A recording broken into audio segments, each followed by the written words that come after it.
Dear students, जेक वर्ग 9 विज्ञान part 1 का टेस्ट आज लेने वाले हैं।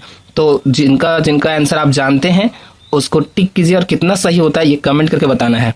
तो पहला क्वेश्चन है, निम्न में से कौन पदार्थ है? जल्दी इसका आंसर बताइए। निम्न में कौन पदार्थ है? निम्न में से कौन पदार्थ है? स्नेह, गंध, घृणा या वायु? तो इसका करेक्ट आंसर होगा वायु। दूसरा क्वेश्चन है, दूध है। डियर स्टूडेंट जल्दी बताइए, दूध है, दूध क्या है? द्रव है, गैस है, ठोस है या सभी है? तो दूध जो होता है वो द्रव होता है। अगला क्वेश्चन है, किस अवस्था में अणुओं की ऊर्जा सबसे कम होती है? किस अवस्था में अणुओं की ऊर्जा सबसे कम होती है? सबसे कम किस में होती है? ठोस, द्रव, गैस या नन? इनमें से कोई नहीं। तो सबसे अणुओं की ऊर्जा सबसे कम किस में होती है? तो सबसे कम ठोस में होती है, क्योंकि इसमें जगह नहीं होती, इसलिए अणुओं की इधर उधर जल्दी से दौड़ नहीं पाते हैं। और सबसे ज्यादा जो होती है वो गैस में होती है। अगला है, बर्फ का गलनांक है। बर्फ का गलनांक कितना है? बर्फ कितने में गलना शुरू कर देता है? तो बर्फ का गलनांक क्या है? तो बर्फ का गलनांक है 0 डिग्री सेल्सियस। अगला है, 300 केल्विन तापक्रम बराबर है। 300 केल्विन तापक्रम बराबर है। 300 केल्विन कितने सेल्सियस के बराबर है? तो इसके लिए एक फॉर्मूला यूज करना है।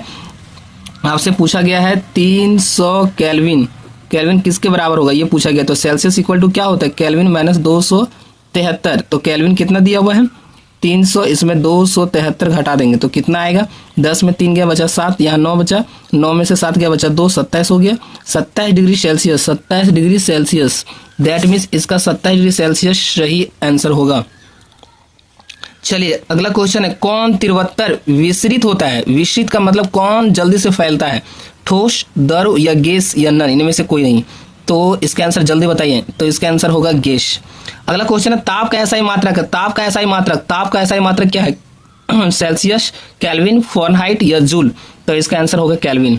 चलिए अगला क्वेश्चन है, 100 डिग्री सेल्सियस पर जल की भौतिक अवस्था क्या होती है? 100 डिग्री पर जल क्या रहता है? ठोस रहता है, द्रव रहता है या वाष्प में बदल जाता है या नन? कुछ नहीं होता है। तो इसका आंसर होगा वाष्प, मतलब वो वाष्प में बदलने लगता है।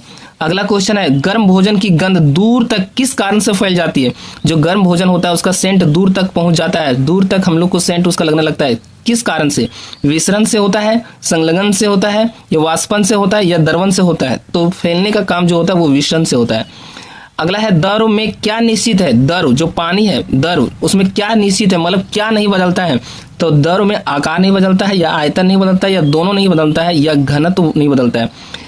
तो इसका आंसर है, द्रव में क्या निश्चित है, क्या नहीं बदलता, मतलब कौन निश्चित है, मतलब बदलेगा ही नहीं।